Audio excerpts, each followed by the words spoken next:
Venons-en donc à vos propositions. Vous proposez un retour du Haut Conseil de la République pour un modèle de démocratie adapté à nos réalités. De quoi retourne concrètement cette proposition? Alors, généralement, D'abord, quand vous parlez de retour, est-ce que vous parlez du Haut Conseil de la République que nous avons connu pendant la période de transition entre la Révolution et puis le renouveau démocratique? Est-ce que c'est de cela que vous parlez? Plus ou moins, mais pas véritablement. C'est-à-dire que une partie des fonctions serait la même. Mais essentiellement, ce que je propose, c'est un modèle. C'est-à-dire un système d'organes connectés les uns aux autres. Le Haut Conseil de la République est, c'est vrai, le centre de gravité du système que je propose. Mais il n'est pas le seul organe. Donc pour l'évaluer, pour le comprendre, il faut pouvoir l'intégrer à l'ensemble du système que je propose.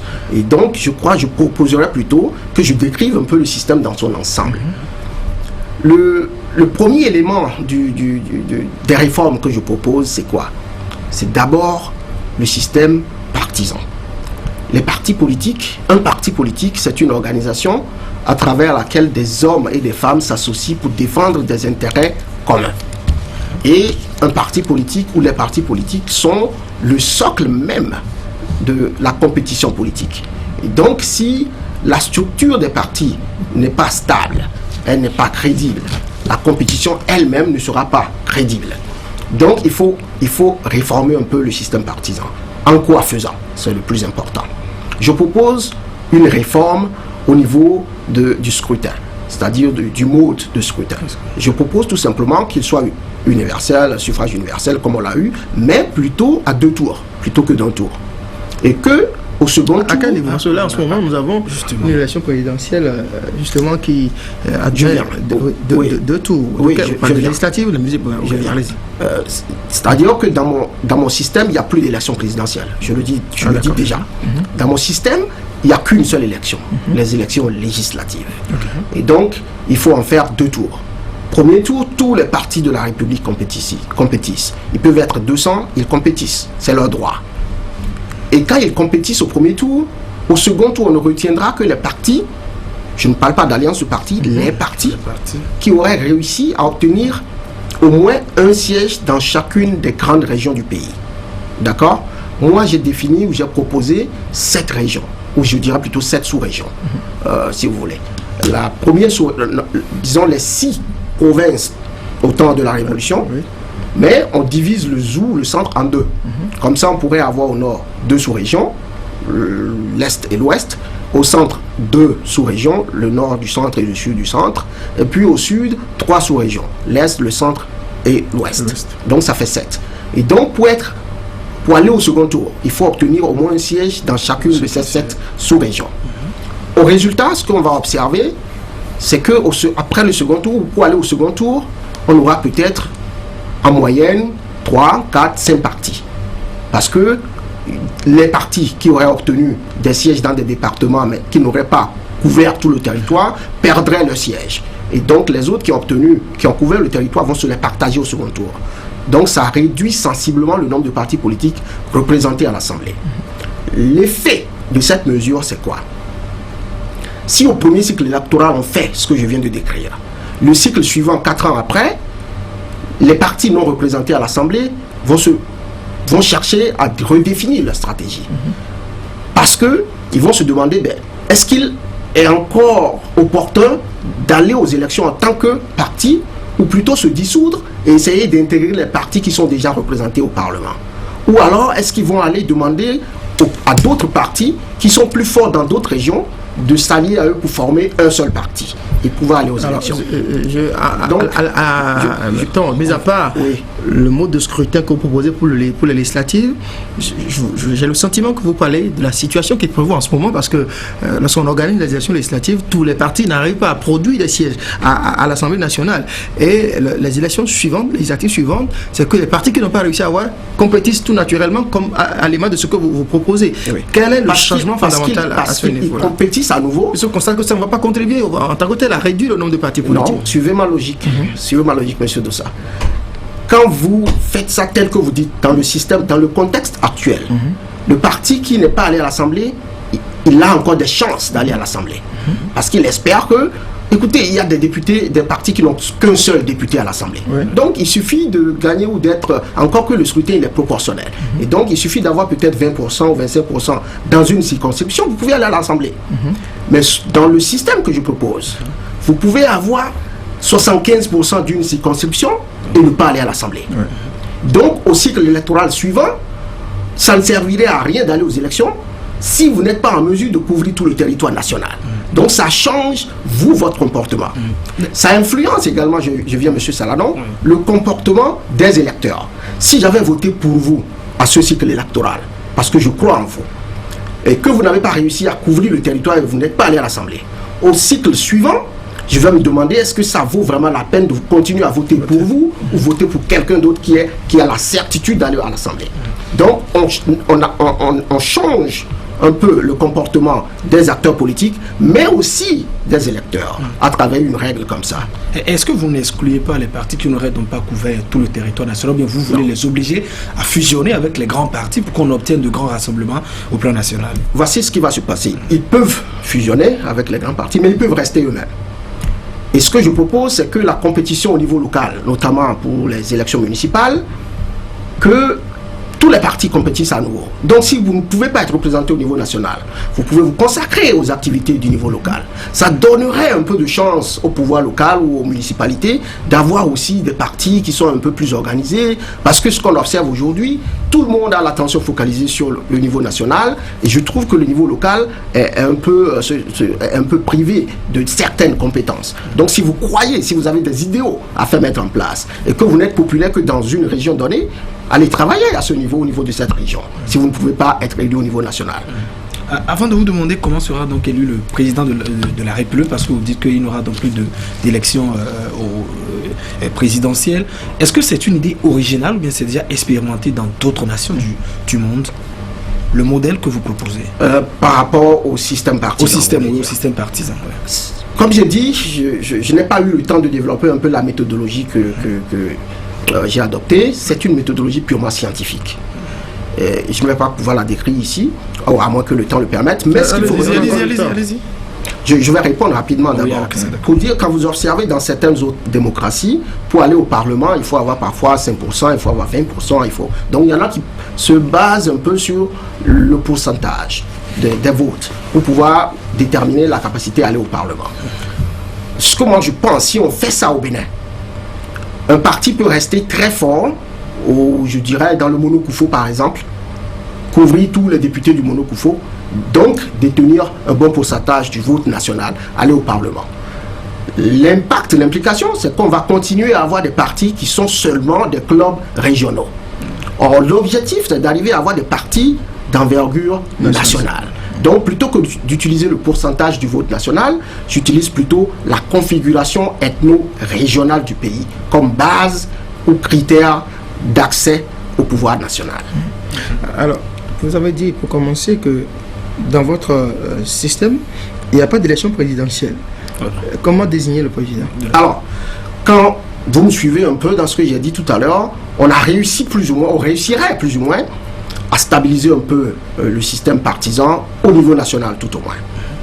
Donc à l'Assemblée désormais, on peut avoir des majorités stables, des partis qui sont un peu forts et qui peuvent à eux tout seuls détenir la majorité au Parlement, ou peut-être en s'alliant à un seul parti peut-être. Si c'est le cas, puisque la majorité est désormais stable, on peut donc dégager de cette majorité le président de la République, ou qu'on appellerait Premier ministre, on peut l'appeler chancelier, peu importe la dénomination. Mais on peut dégager de cette majorité parlementaire un chef de l'exécutif. Ça va accomplir beaucoup de choses. Premièrement... En réalité, ce que vous proposez, c'est un régime parlementaire. Parlementaire, si vous voulez. Alors, souvent quand vous dites régime parlementaire, tout le monde se braque.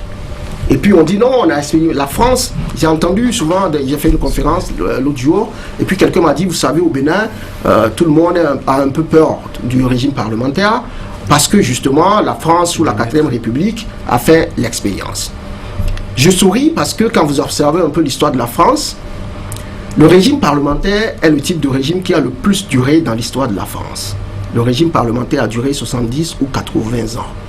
Donc on ne peut pas dire tout simplement qu'il a échoué en France. Parce qu'en 70 ans, il a amené la France d'un état relativement, je ne dirais pas pauvre, mais pas développé non plus, mais à un état un peu plus développé. Donc le régime parlementaire a accompli un grand travail en France.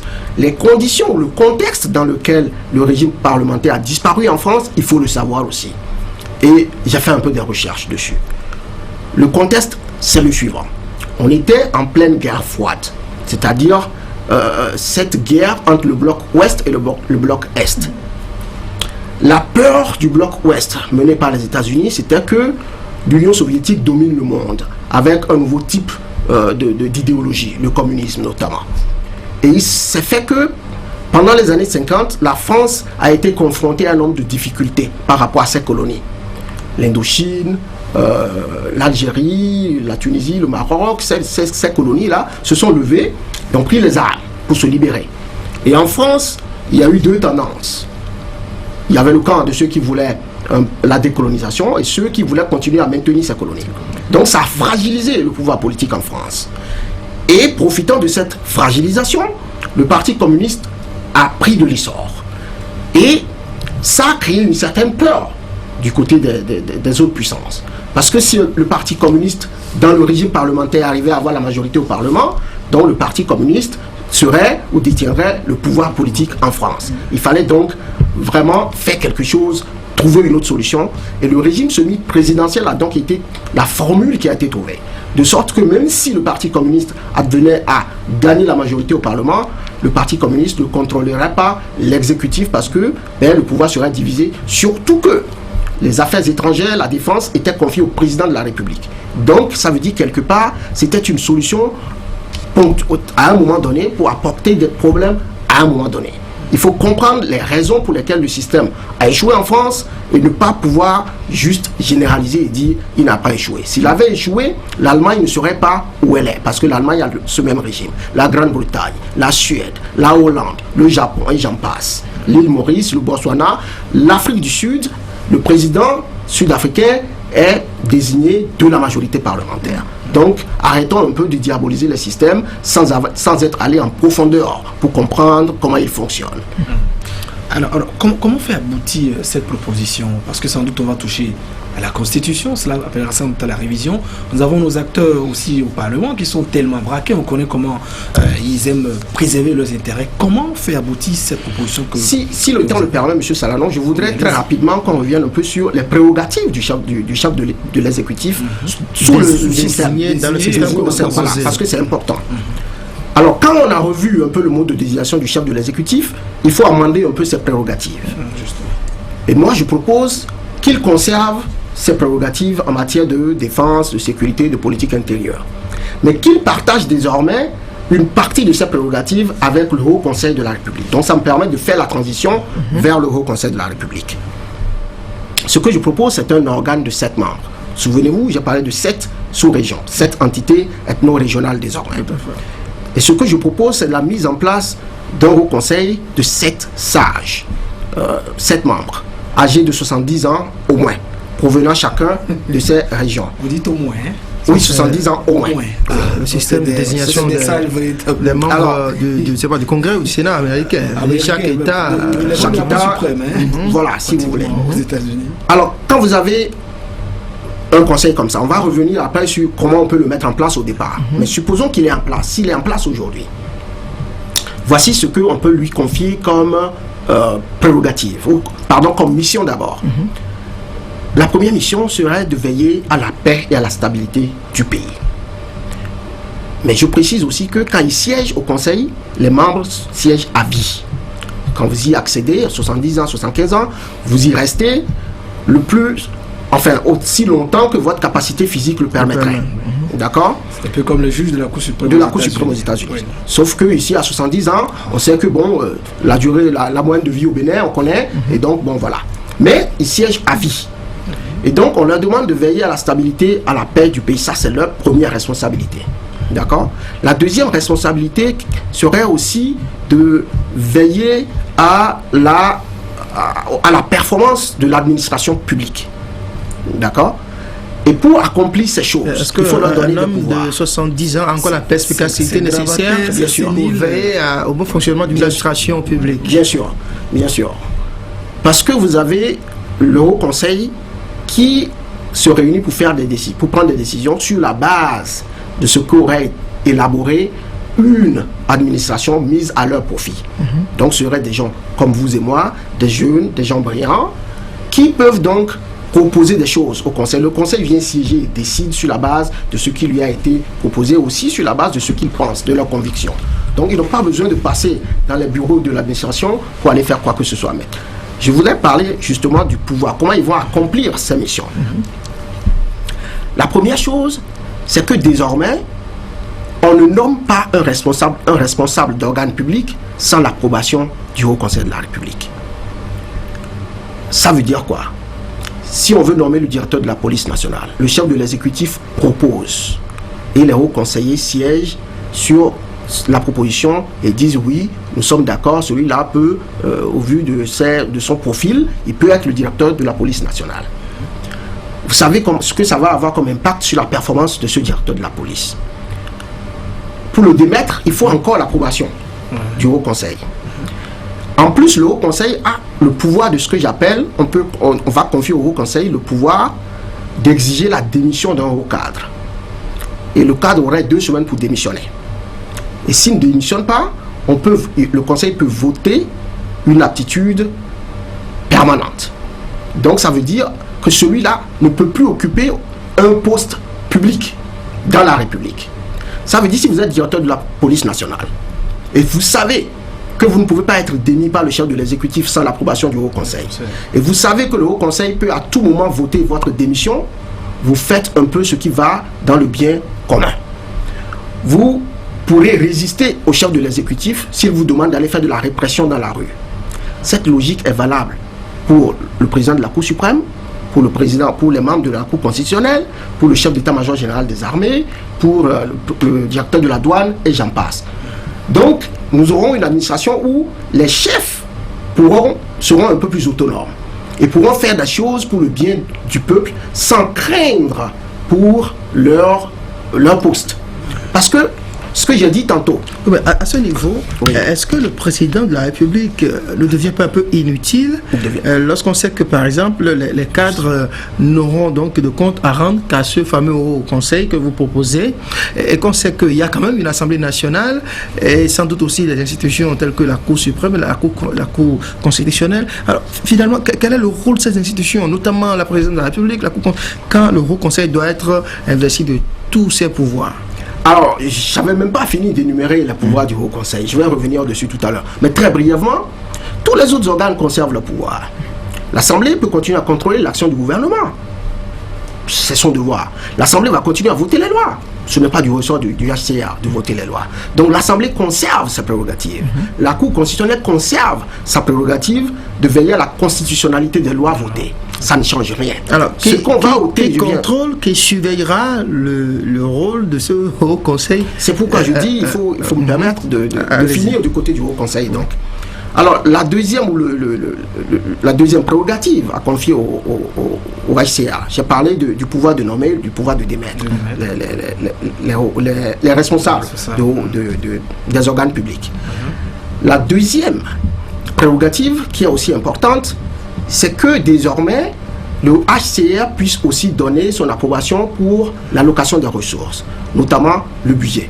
Alors, sous le modèle que je propose, le chef de l'exécutif, comme il se fait maintenant, détermine le budget, propose un budget qui va à l'Assemblée. Donc ça veut dire que les organes politiques entre eux s'entendent sur le budget. Ensuite, ça vient au niveau du HCR. Le HCR va prendre en compte certaines pesanteurs au niveau des administrations. Ça évite quoi? Que que le chef de l'exécutif, qui n'a plus désormais le pouvoir de nommer les responsables, il peut aussi jouer sur le processus d'allocation de ressources. Il peut vous priver de ressources si vous lui résistez. Mais si vous avez un organe apolitique, neutre, comme le SIR, qui peut dire non, le budget que vous avez alloué ne peut pas permettre l'accomplissement des missions que vous avez vous-même définies à cet organe. Ça évite que le chef de l'exécutif ne puisse, par le biais de l'allocation des ressources ou par le biais de la nomination des responsables d'organes, contrôler complètement la performance de ceux qu'ils mettent à la tête des organes. Donc ça, c'est l'autre prérogative du Conseil. Une dernière prérogative du Conseil, vous avez vu, comme j'ai dit, c'est sur l'administration, mais aussi il faut permettre au Conseil d'avoir le dernier mot lorsqu'il s'agit des crises sociales. On observe souvent que l'administration publique est un peu en bras de fer avec le pouvoir politique. Et il est difficile même parfois de trouver un arbitre. Je trouve que le Haut Conseil de la République serait un bon arbitre pour des crises du genre. Voilà. Et si ça persiste, si on n'arrive vraiment pas à trouver une solution, à l'extrême, moi je confierais au Haut Conseil de la République le pouvoir de dissoudre l'Assemblée et de renvoyer les acteurs politiques devant les électeurs. Et là, ça permettrait au moins d'aider à régler les crises politiques intenses qui pourraient arriver. Alors, M. Kodjo, on comprend votre objectif, c'est de réduire les pouvoirs du président de la République. Il est super puissant. Est-ce que ce n'est pas un autre Sénat que vous délocalisez ou que vous forgez de cette manière d'abord? Plus ou moins, si vous voulez. Parce qu'ailleurs, le rôle du Sénat, c'est un peu ça. La différence avec le Sénat dans les autres pays, c'est que c'est le nombre des conseillers. Et c'est leur durée, c'est la durée de leur mandat. Ici, j'ai 7 membres, ailleurs, c'est beaucoup plus. Ce que je dis souvent, quand vous avez un organe un peu comme ça, il faut éviter d'en faire une foule. Il faut le maintenir à un statut de groupe. Parce que c'est plus facile pour nous de veiller sur eux, de contrôler leur action. Vous n'avez pas dit comment ces membres sont désignés. Justement, donc je disais, on allait venir au mode de désignation. Voilà. Alors le mode de désignation, ce que je propose, c'est qu'au cours de ce quinquennat qui va commencer, qu'on puisse, à travers un dialogue national, une conférence nationale et autres, que je vais décrire si le temps le permet, qu'on puisse arriver à un consensus national, une assise nationale, où on sélectionne parmi les 10 millions de Béninois qui vivent au Bénin, un peu partout dans le monde, qu'on sélectionne les 7 qui rempliraient les conditions qu'on a définies. Comment est-ce qu'on fait une répartition par région? Oui, c'est ce que j'ai dit, c'est-à-dire qu'on a un membre qui provient de chacune des sous-régions, je l'avais dit tantôt. Et donc, on identifie déjà, ils postulent, comme on l'a fait à la conférence nationale. On a réussi à mettre en place les membres du Haut Conseil de la République à la conférence nationale. On a désigné un premier ministre à la conférence nationale. On était 2 millions, mais on n'était pas bon. Disons pratiquement d'électeurs. Il y a quelques années, M. Kodjo, avec même les projets de redécoupage où les communes se chamaillent, on voit des marches un peu partout, les gens ne sont pas d'accord. Est-ce que c'est faisable? C'est la question que nous proposons. Avant d'arriver à la faisabilité, que vous proposez. Avant d'arriver à la faisabilité, il faut comprendre la pertinence. Parce que si nous mélangeons, ça va être difficile. Nous parlons de la pertinence. Non, on comprend. Je viens, M. Saladon. Si c'est pertinent, on va maintenant se demander est-ce que c'est faisable. Donc on va aller pas à pas. Par rapport à la pertinence, donc je parlais justement du mode de désignation puisque ça vous préoccupait un peu. Donc si on peut, je suppose, moi je suis convaincu, et comme je l'ai dit, les élections dernières ont montré qu'on a encore des gens sur qui on peut compter pour travailler. Donc les 10 millions de Béninois qui vivent à travers le monde, un peu partout à travers le monde, on peut trouver 7. Des gens m'ont dit c'est impossible. Vraiment, si c'est le cas, il faut fermer la baraque. Mais moi, j'ai espoir qu'on peut trouver 7 individus aujourd'hui.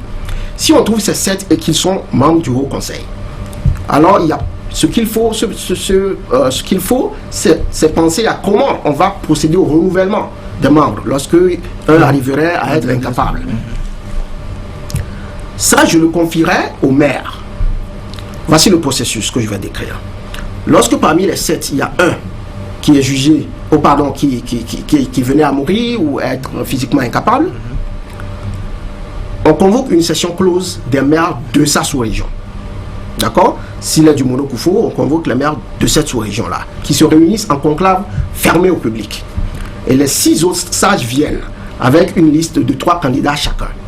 Et donc ils présentent leur premier candidat, ça peut faire 6, ou bien s'ils ont tous le même candidat, on trouvera un candidat, on vote. Si ça ne passe pas parmi les maires, ils proposent leur deuxième, leur troisième. Au bout du rouleau, les maires vont dégager un candidat proposé par les autres membres du Haut Conseil. C'est important parce que, retenez qu'on a dit, c'est pas consensus national qu'on a mis en place les premiers. Oui. Donc c'est des gens qu'on a jugés capables de faire le travail. Donc eux, à leur tour, quand ils vont proposer des candidats, il est fort probable qu'ils proposent des gens qui reflètent un peu ce qu'ils sont et ce qu'ils veulent vivre comme valeur. Surtout que leur poste n'est pas en danger. Ils sont là de façon permanente. Donc ils peuvent choisir des gens sans craindre que, bon, voilà, ils vont perdre des élections. Le jour où il arrive que les maires d'une région donnée soient de la même coloration politique, comme ça arrive souvent, où on voit que un seul parti rafle les mairies d'un même département. Ça veut dire que cette personnalité qui va être désignée proviendra inévitablement du parti dont les maires sont majoritaires, et sans doute ça va léser les autres citoyens qui ne partagent pas la conviction de ce parti. N'oubliez pas que les candidats sont proposés par le HCR. Les candidats sont proposés par le HCR. Les maires ne font que voter pour quelqu'un qu'on leur a proposé. C'est-à-dire que si on vous propose et les maires vous adoptent, les maires auraient voté pour vous, mais n'auraient plus d'influence sur la suite du processus. Parce que vous ne repartez plus pour des élections. Vous êtes là désormais à vie. Vous ne serez plus redevable au maire. Je ne sais pas si vous me suivez un peu. Alors ça, c'est pour le cas du décès ou d'incapacité d'un des membres du Haut Conseil. S'il advenait que l'un des membres en cours de mandat venait à avoir des comportements répréhensibles pour lesquels il fallait peut-être essayer de le destituer. Donc je vais parler des cas de destitution. Pour ça, lorsque un membre du HCR était jugé un peu inapte pour continuer dans ces tâches-là, il faut les maires des autres sous-régions. Ça dit pas de sa sous-région. Je continue avec le même exemple du Mono-Koufo, donc les maires de toutes les autres régions, à l'exception du Mono-Koufo, se réunissent à nouveau. Et on refait le même processus. Ça veut dire quoi? Au finish, si vous remplacez quelqu'un au conseil, et que vous avez été élu par les maires de votre région, vous savez que désormais, il n'y a que les maires des autres régions qui peuvent vous démettre. Donc ça veut dire quelque part, dans votre attitude, vous voulez aussi servir un peu les intérêts des maires des autres régions. Pas seulement de votre région, parce que désormais, c'est les autres qui peuvent vous destituer. Donc, quelque part, il faut évaluer le système dans son ensemble. Il y a un certain équilibre, quelque part, qui finit par se trouver. Vous permettez une réponse? Vous avez choisi 70 ans. Voilà, ça intéresse également. Pour être honnête avec vous, des gravateurs, des séniles pratiquement, pourquoi avoir choisi 70 ans? C'est une proposition. Pour être honnête, l'âge n'a pas été déterminé de façon vraiment scientifique. Je l'ai proposé au regard de ce que j'ai observé un peu, au regard des échanges que j'ai eus avec des gens. Moi, j'avais proposé 65 ans. Parce que je me suis dit, permettez-moi, que c'est bon d'avoir des individus qui ont eu une vie professionnelle, qui sont désormais à la retraite et qui peuvent désormais se consacrer uniquement à cette tâche. Donc c'est pourquoi j'ai proposé 65 ans. Et aussi 65 ans parce que, il ne faut pas qu'il dure trop dans la fonction. Et justement pour ça, quelqu'un m'a dit, mais autant aller à 70, parce que à 70 ans, c'est vrai, il ne peut plus être président, mais de toute la façon, ça reste débattable. C'est une conversation qu'on peut avoir. Dans un contexte où il est de plus en plus question de réduire le train de vie de l'État pour davantage générer des ressources pour faire face aux défis de développement, et que vous proposez la création d'institutions à l'image de votre Haut Conseil de la République, est-ce que ça n'alourdit pas un peu, mettons, l'attelage, le dispositif institutionnel de notre pays si on devait peut-être adopter cette proposition? Moi, je trouve personnellement que il est facile, il facilite un peu la gouvernance. En fait, ce qu'il faut comprendre, c'est pour ça que j'ai dit, si vous vous souvenez, je voulais faire passer une diapo, vous avez à l'écran, vous avez dit que ça ne va pas être possible. Il faut comprendre un peu le mécanisme par lequel l'État accroît sa performance. Et ça, c'est de la science. D'accord? La cause directe de la performance d'un État, c'est la gouvernance publique. Pas politique nécessairement, je dis publique. C'est-à-dire, gouvernance publique, c'est le processus par lequel l'exécutif et le législatif, ensemble, travaillent pour définir des politiques d'État. Et ensuite, ensemble travaillent pour allouer des ressources à l'administration publique pour mettre en œuvre ces politiques d'État. Mais aussi, ensemble travaillent pour nommer les responsables, les managers des différents organes publics, et ensemble travaillent pour contrôler la performance de l'administration. Alors si les deux organes, que sont l'exécutif et le législatif, peuvent travailler ensemble pour faire ces 4 choses-là, le résultat, ce sera une administration publique performante et donc une performance de l'État, notamment dans des secteurs tels que la sécurité, la prospérité économique et puis le renforcement de la démocratie. Donc ce qu'il faut à présent, c'est de chercher à comprendre pourquoi est-ce que le législatif et l'exécutif ne peuvent pas travailler ensemble pour faire ces 4 choses dont j'ai parlé. Le fait est simple, c'est à cause du jeu politique, c'est la compétition politique. Nous sommes sur un terrain politique. Le législatif qui est en place, dans tout ce qu'il fait, pense à se mettre en place, pense à ses chances politiques à l'avenir et doit compétir non seulement avec ceux qui sont au Parlement, mais aussi avec des gens qui sont en dehors du Parlement et qui veulent aussi accéder au Parlement. Donc tout ça rend la compétition un peu plus féroce. Ça veut dire forcément que l'administration et le processus de gouvernance vont se retrouver pris en otage dans ce jeu de compétition politique. C'est pour ça qu'il est important d'apporter un organe apolitique dans le système, pour essayer de calmer un peu le rythme de compétition féroce. C'est ça la pertinence même du rôle du HCR. Donc ce que je dis, le HCR devait être applaudi tel que je l'ai défini, il devait être applaudi par la société civile, parce que ce serait une victoire de la société civile, parce que désormais, il y a un organe qui pourrait être un interlocuteur de la société civile, qui pourrait être à l'écoute des préoccupations de la société civile. Ce que ça va éviter à l'avenir, c'est que la société civile désormais se trouve obligée d'aller faire de la politique pour faire passer leurs idéaux. Vous pouvez rester dans la société civile, travailler avec le HCA pour influencer le comportement des hommes politiques. Et donc ça va changer un peu la dynamique sur beaucoup de plans, pas seulement dans ce que j'ai décrit ici. Vous faites ces propositions, M. Kodjo, à un moment où nous venons d'élire un président qui prône des réformes, qui veut mettre en œuvre un certain nombre de réformes. Pourquoi justement avoir choisi cette période pour justement faire part de vos idées de réforme? Merci M. Dossa. Je crois, je ne voulais pas parler un peu de moi, mais je vais parler un peu de moi, un tout petit peu. En fait, je me suis retrouvé ici par un concours de circonstances. Mais avant, je vais vous dire, ce modèle, c'est le fruit de 5 années de recherche dans plusieurs domaines. Sciences politiques, dans le cas de ma thèse, j'ai dû faire référence à la littérature en ce qu'on appelle le strategic management, le management de business, le management stratégique, que j'utilise pour expliquer un peu comment la politique peut fonctionner, peut mieux fonctionner. Ça fait 5 ans que je travaille dessus. Et donc, ce modèle découle justement de sa recherche. Et je suis en train de travailler sur un livre pour proposer ce modèle pour les Africains, pour les pays africains notamment. Et donc c'est dans ce processus que j'étais quand j'ai vu l'intervention de M. Patrice Talon depuis Paris qui annonçait un peu les réformes qu'il envisageait qui étaient nécessaires. Et vous comprenez donc tout naturellement que ça devait me taper un peu dans l'œil parce que je me suis dit tiens, voilà une occasion.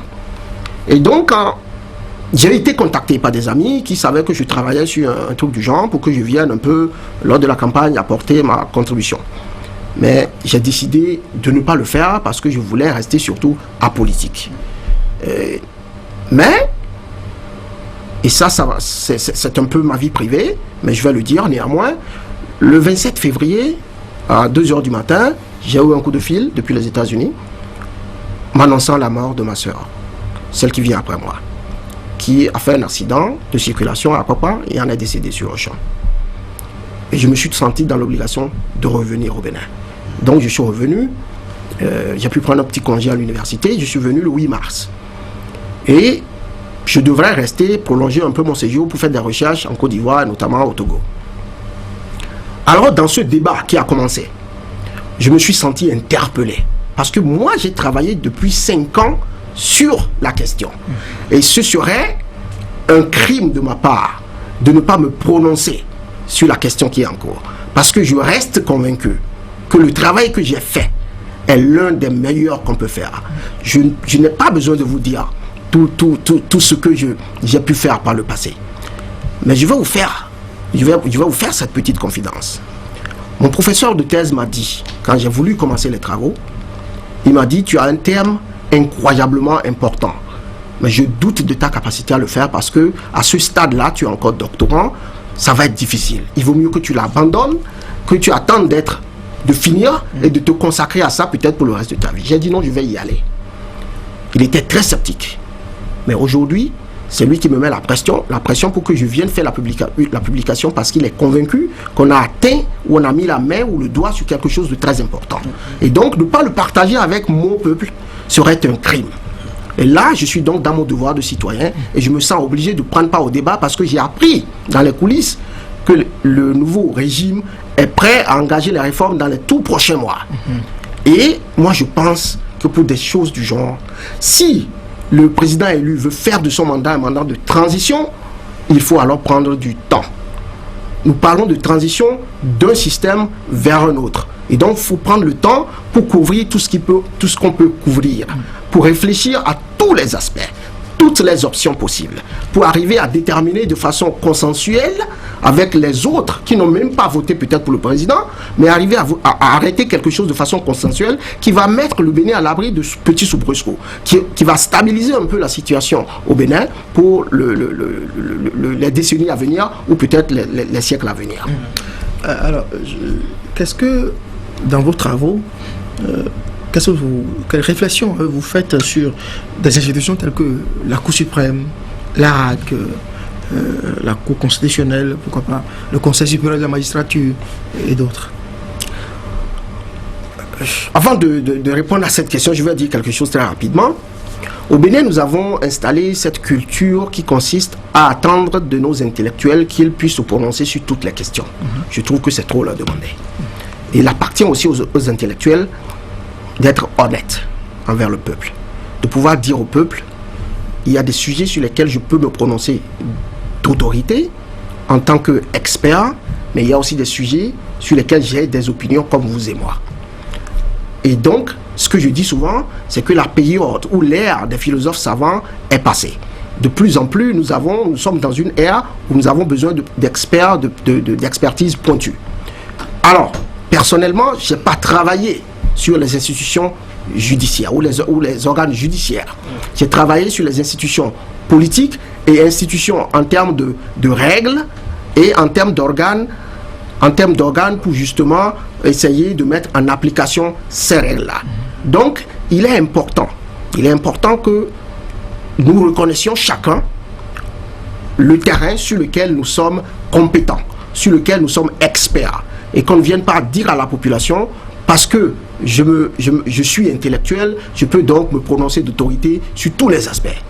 Pour répondre donc à votre question, je n'ai pas fait de recherche sur les organes tels que la Cour constitutionnelle, la Cour suprême et autres. Ça relève du domaine des juristes. Ils pourront vous dire un peu plus sur ce qu'on peut attendre de ces organes, comment ils fonctionnent et comment ils peuvent améliorer leur performance. Moi, en ce qui me concerne, je vous parle des institutions politiques telles que la présidence de la République ou l'Assemblée ou le ACR ou tout ce que vous voulez. Ça, c'est le domaine sur lequel je peux me prononcer d'autorité.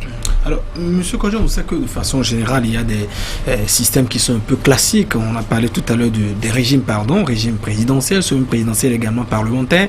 Est-ce que vous avez mesuré peut-être les pesanteurs qui peuvent gêner un peu l'aboutissement de ce modèle qui paraît tout de même original que vous proposez à l'Afrique, M. Kodjo?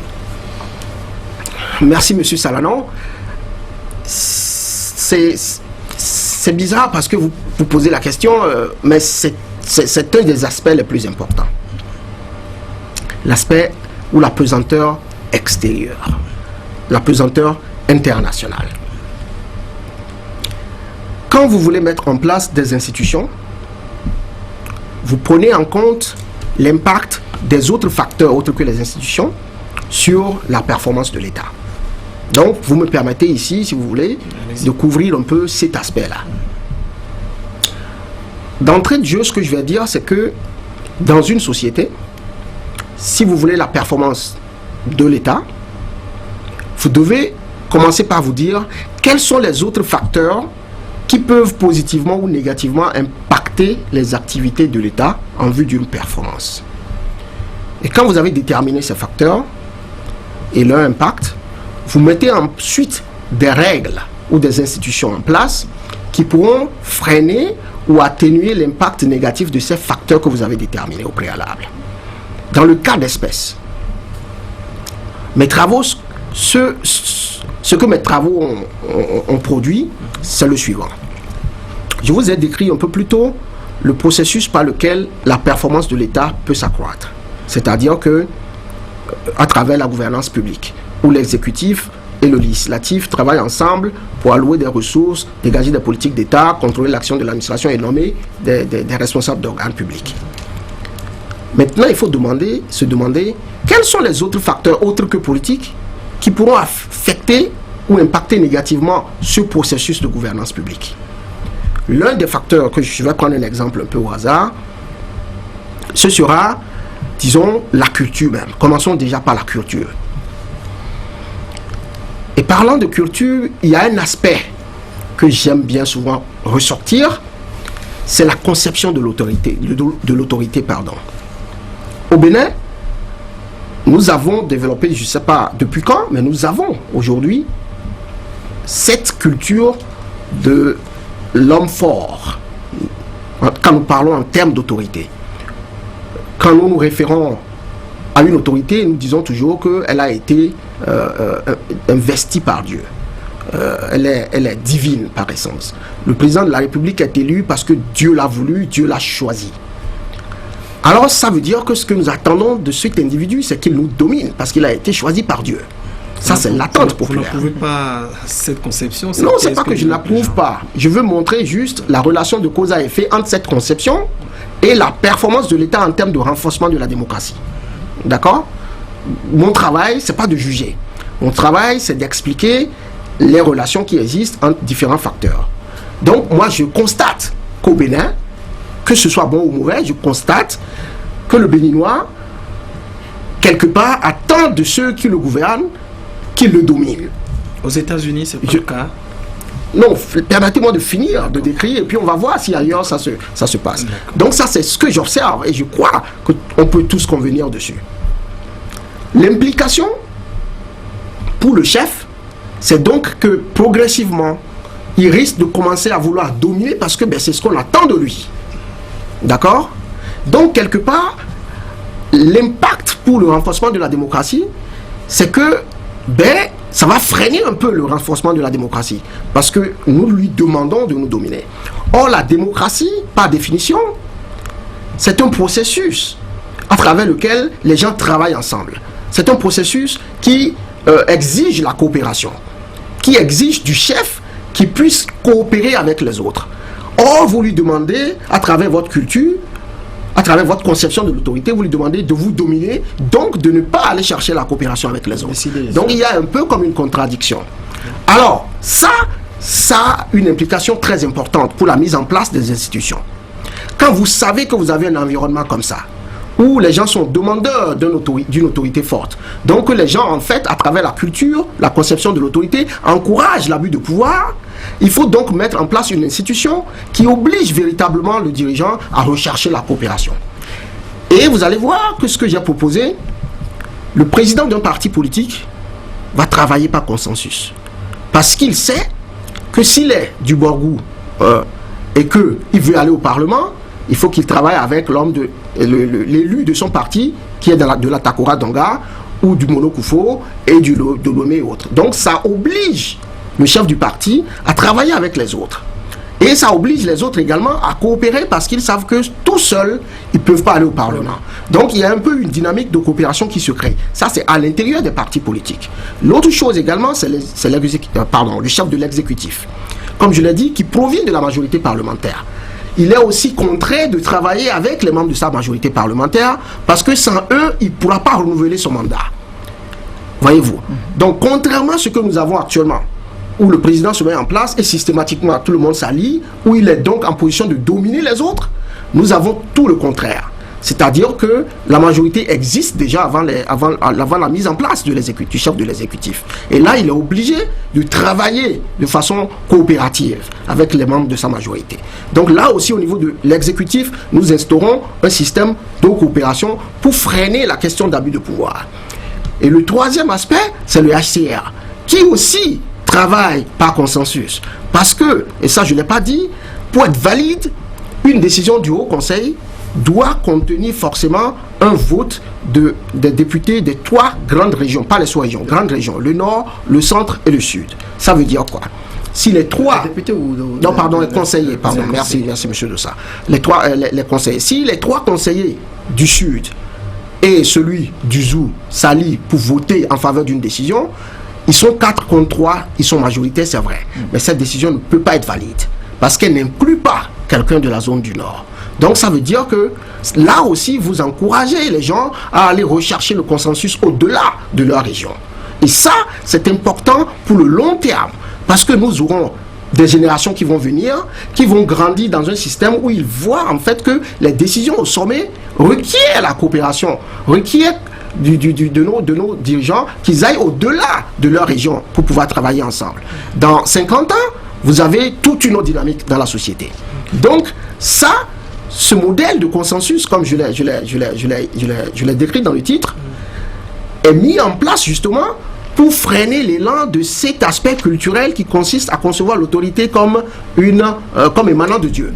Donc c'est pourquoi il est important de se fonder sur la théorie, sur la science, sur la recherche, et non plutôt seulement de choisir des institutions qui sonnent bien à l'oreille.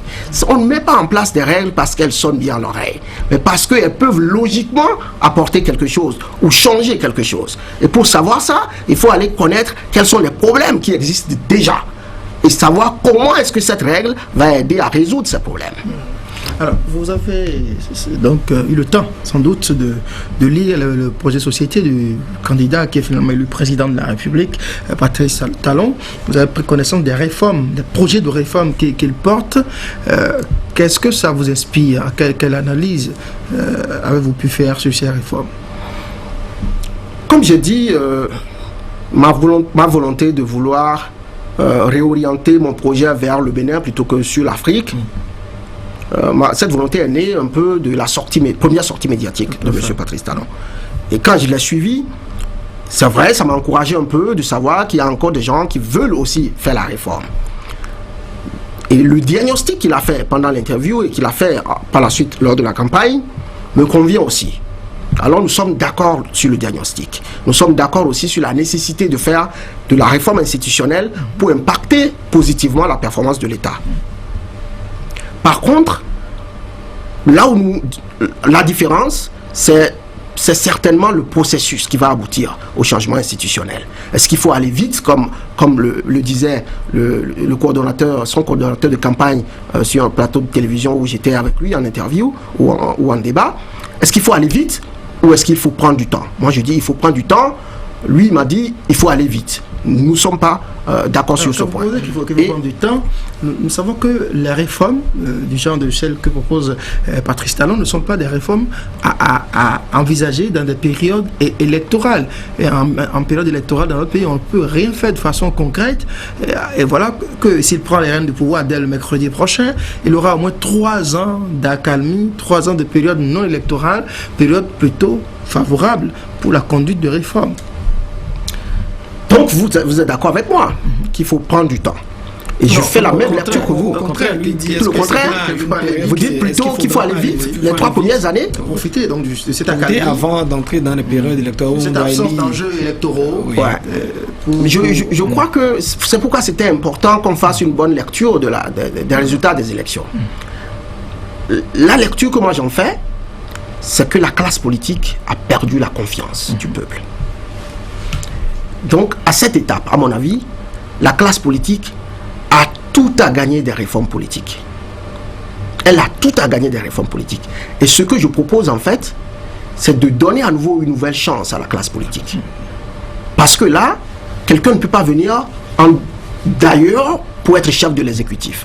Il faut avoir été élu au Parlement.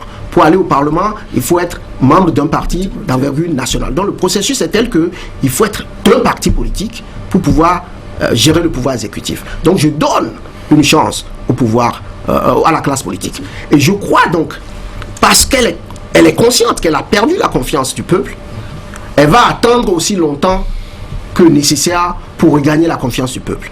Si le président faisait ces réformes la toute première année, je crois que après, le jeu politique reprend son cours.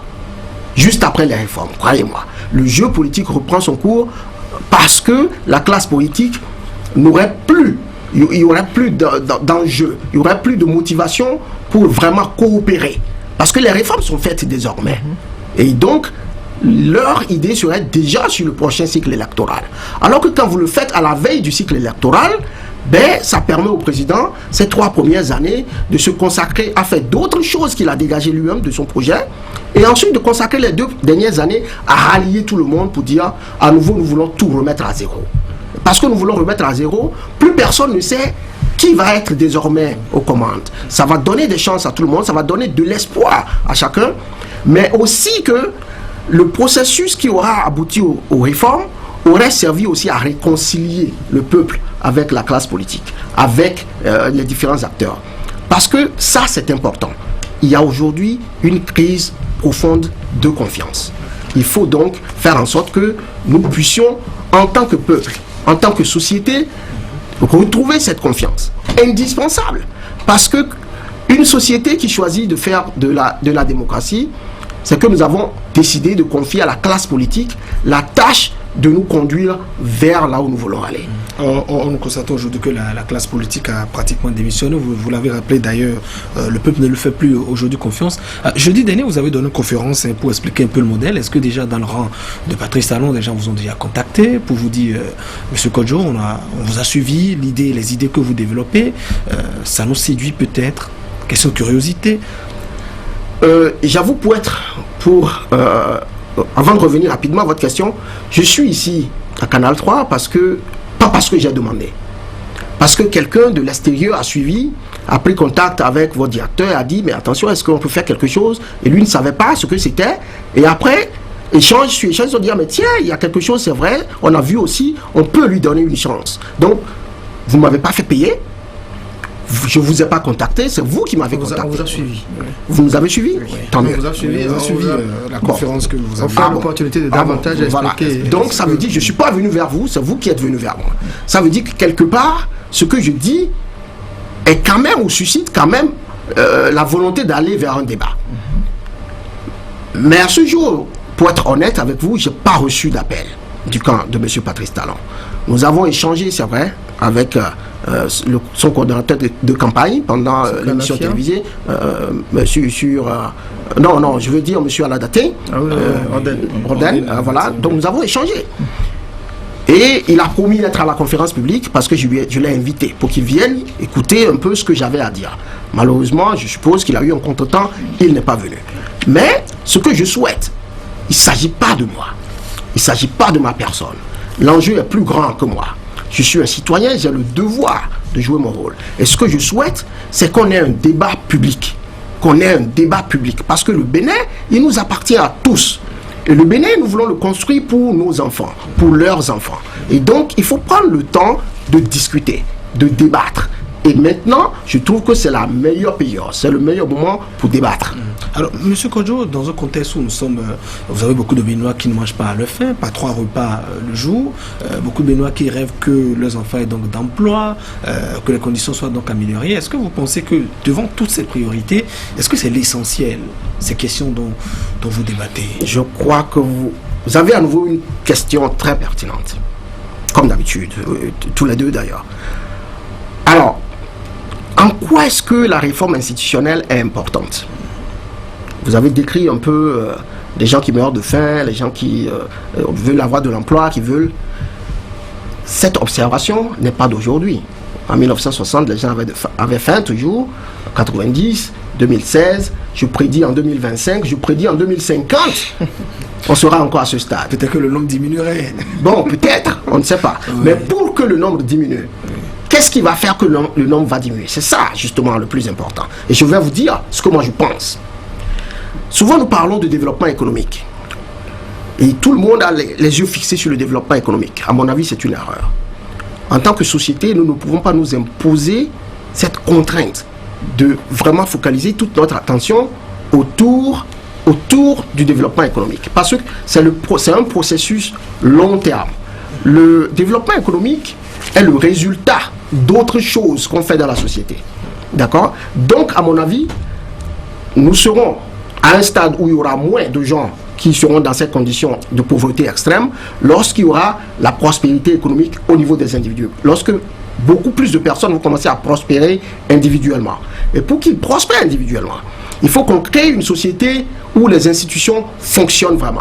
Ou si vous êtes paysan et que vous avez fait un champ de maïs et quelqu'un venait à rafler la moitié, que vous puissiez aller à la brigade de gendarmerie la plus proche et que vous puissiez avoir raison. Comme ça, désormais, vous pouvez jouir et vivre de votre maïs. C'est ça qui va permettre la prospérité individuelle. Donc, une société démocratique où les institutions fonctionnent. Aussi, une société où il y a la sécurité. Parce que si vous êtes chez vous et que vous mettez une boutique où vous voulez vendre un peu, et la nuit, les gens, ils viennent et ils ramassent tout ce qu'il y a dedans, demain, vous n'allez pas ouvrir de boutique. Ça veut dire, quelque part, ça va diminuer votre élan vers une activité économique. Du coup, la prospérité prend un coup. Donc, il faut faire ces deux choses. C'est ça qui doit être notre priorité. Assurer la sécurité et assurer le fonctionnement démocratique. Et pour faire ça, comme j'ai dit, les autres facteurs environnementaux que j'appelle la configuration ethno-régionale, la culture, les facteurs extérieurs, vous ne pouvez pas influencer ces choses, vous ne pouvez pas les changer. On ne peut pas changer la culture, on ne peut pas changer la configuration ethno-régionale du pays, on ne peut pas changer la volonté des autres acteurs externes au pays de nous contrôler. On ne peut pas changer ça vraiment. Ils vont toujours continuer à le faire. Par contre, ce qu'on peut faire, c'est mettre en place un système qui permette justement d'accroître la performance de l'État en termes de sécurité et en termes de démocratie, tout en tenant compte, tout en freinant les effets néfastes des autres facteurs. Et donc, ça veut dire que la solution, c'est dans les institutions. Les problèmes sont multifactoriels, mais la solution, je répète, la solution, c'est au niveau des institutions. Ça ne veut pas dire que c'est ça la cause, l'unique cause ou la cause principale, mais c'est la solution principale. C'est pourquoi, quand vous dites beaucoup de gens meurent de faim, les institutions, la mise en place d'institutions devient la priorité. Parce que quand vous mettez de bonnes institutions en place, la gouvernance publique que j'ai décrite un peu plus tôt devient un peu plus saine. L'administration est un peu plus compétente. La SPE va produire va être plus performante. Donc il y aura plus de gens qui auront de l'électricité. La SONEB fera pareil. Et ainsi de suite. Donc c'est pas par miracle. Les choses ne tombent pas du ciel. Les choses suivent un mécanisme pour aboutir à un objectif. Il faut pouvoir mettre en place les structures qui vont permettre que le mécanisme soit suivi. Nous focalisons trop l'attention autour du résultat que nous voulons obtenir. Il faut penser aux mécanismes qui permettent d'aboutir à ce résultat. Chabalou, nous sommes pratiquement au thème de cette émission. Dites-nous, comment vous trouvez la jeunesse béninoise? Vous êtes béninois de la diaspora, vous avez fréquenté ici, vous vous rappelez même que vous faites major au bac A1, avant donc de faire désormais vos armes aux États-Unis, poursuivre vos études aux États-Unis. Comment vous trouvez la jeunesse béninoise aujourd'hui? Vous la trouvez travailleuse? Paresseuse? Comment vous la trouvez? C'est vrai que c'est difficile de généraliser vraiment quand on parle de la jeunesse béninoise. Parce que vous avez des gens très volontaires, des gens qui sont très créatifs. J'ai vu mon jeune frère, personnellement, qui est passé d'un statut d'étudiant à un statut de directeur général d'une entreprise. Et ça s'est passé en 2 ans. Donc, il y a quelque part de la volonté. Il y a quelque part un dynamisme. Que le moi n'est pas illustratif, puisque vous parlez de vous, jeune frère. Est-ce que c'est un exemple qui suffit pour davantage illustrer, M. Kodjo? Parce qu'on n'a pas fait un recensement, on n'a pas fait une étude empirique sur la question pour savoir s'il y a autant de gens comme lui. Mais je suppose qu'il y a beaucoup de gens comme ça. Mais aussi, ce qu'on constate, c'est qu'il y a aussi beaucoup de jeunes qui veulent aller vite, qui veulent en fait atteindre un niveau sans forcément suivre le processus régulier et normal qui doit les amener à ce niveau. Et ça, c'est ça qui doit nous inquiéter plutôt. C'est ce qui doit retenir notre attention. Mais aussi ne pas oublier qu'au même moment, il y a des gens qui veulent travailler et donc leur offrir la possibilité de travailler. Donc ce que je dis, c'est qu'on a une jeunesse sur laquelle on peut se bâtir, parce qu'on n'ira pas chercher des jeunes ailleurs. On est obligé de travailler avec les jeunes du Bénin. C'est comment faire pour que le jeune béninois, et ça, je le dis parce que j'ai une autre conception de l'homme, de l'individu. Ma conception est que, autant que nous sommes, M. Dossa, M. Salanon, nous sommes capables du meilleur, mais aussi nous sommes capables du pire. Nous avons tendance à diaboliser le Béninois. Le Béninois, il est capable du meilleur et du pire. Si nous le mettons dans les conditions qui l'oblige à produire le meilleur de lui-même, il va produire le meilleur de lui-même pour le bien de la société. Donc, il faut revoir un peu notre conception par rapport à l'attitude des individus. Moi, je ne crois pas que le Bénin aujourd'hui regorge d'individus complètement mauvais. Alors, ils sont capables du meilleur, ils sont capables du pire, y compris vous et moi. Si j'ai besoin aujourd'hui de vous serrer l'école pour survivre dans ce studio, je vais aller vous serrer l'école, même si d'habitude, je suis un homme simple, gentil et tout. Et donc, nous sommes tous capables du meilleur et du pire. Il faut mettre les gens dans des conditions qui les obligent à produire le meilleur d'eux-mêmes. Et ça va être à travers la mise en place d'un système où les gens, ils savent que quand ils font le mal, ils peuvent payer pour avoir fait le mal. Quand ils font de la corruption, ils peuvent payer pour avoir fait de la corruption. Si vous permettez, très brièvement, je sais qu'il n'y a plus de temps. Quand vous allez, vous êtes dans la circulation, vous voyez le feu, il est rouge. Vous pouvez décider de vous arrêter ou vous pouvez décider de brûler le feu, à vos risques et périls. Et des gens le font tout le temps. Pourquoi? Parce qu'ils savent que, il n'y a peut-être pas un policier au carrefour. Ou alors, peut-être même qu'ici, un policier, avec un peu d'intéressement, ils peuvent s'en sortir. Il faut se demander, pourquoi est-ce qu'il n'y a pas beaucoup de policiers? On le sait. Il n'y a pas de radar, il n'y a pas de caméra. Bon, il n'y a rien de tout ça. Et même quand il y a le policier, on dit, avec un peu d'intéressement, on peut s'en sortir. Mais pourquoi? Il faut aller comprendre. Est-ce que le policier, c'est parce qu'il est foncièrement mauvais, foncièrement?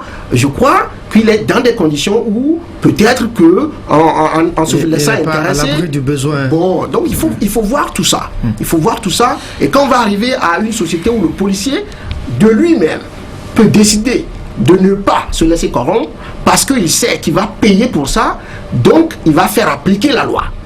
Et ça, c'est la réforme ça passe par les réformes.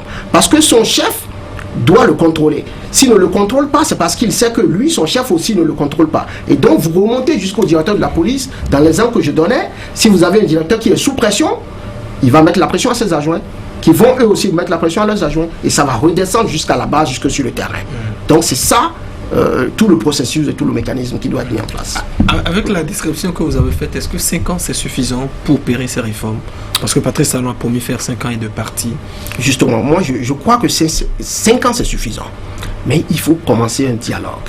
Il faut commencer un dialogue. Parce qu'il faut expliquer. Il faut expliquer aux gens. Il faut inclure les gens dans le dialogue. J'ai l'habitude de dire, depuis l'indépendance, nous n'avons pas eu un véritable dialogue en dehors de la conférence nationale. Et on a vu l'engouement que ça a suscité. Les gens ont voulu suivre tout. Mais ce que je propose, c'est que désormais, avant d'arriver aux assises nationales, à travers la conférence, une conférence à l'image de celle de 90, il faut faire des conférences décentralisées. Il faut aller dans nos villages. Il faut donner l'occasion à nos villageois et nos villageoises, nos grands-parents, nos oncles, nos tantes qui sont au village, de se prononcer. Nous avons tendance à croire qu'en fait, ils ne savent rien. Alors, je sais que ces gens veulent participer au débat. Et donc, il faut leur donner l'occasion. Ça va prendre du temps, quelques mois, pour faire ces choses. Et c'est après ça qu'on peut dégager un certain consensus sur lequel on peut débattre au niveau national.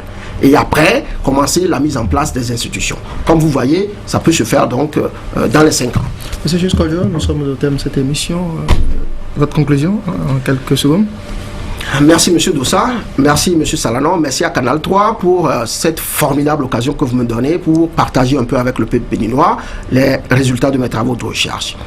Nous sommes à un moment critique, il est important que nous prenions du temps, que le président élu prenne du temps pour réfléchir, pour permettre à d'autres acteurs de venir se prononcer comme je le fais. Il y a certainement des gens qui ont des choses à venir apporter aux réformes que nous voulons faire.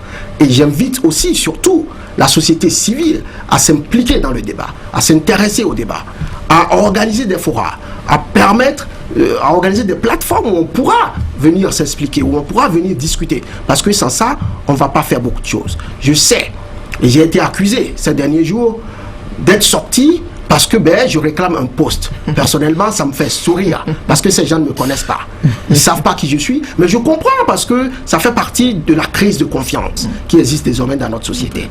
Alors, j'invite tous ceux et toutes celles qui estiment avoir une expertise sur la question de se prononcer, de venir se prononcer. Qu'on les accuse de vouloir des postes ou pas, c'est pas ça la finalité. Voilà. Ce qui compte, c'est le Bénin.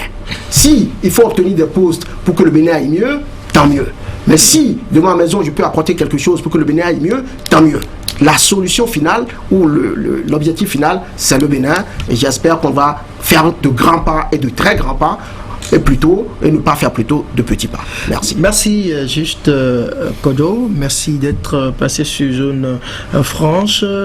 Vous proposez une résurrection du Haut Conseil de la République qui, selon vous, est un modèle de démocratie consensuelle adapté aux réalités du Bénin. Merci de nous avoir expliqué cette proposition que vous faites en marge justement de l'entrée en fonction du nouveau président qui prône la rupture, qui prône le nouveau départ et qui est porteur d'une série de réformes. Merci, on vous aura compris.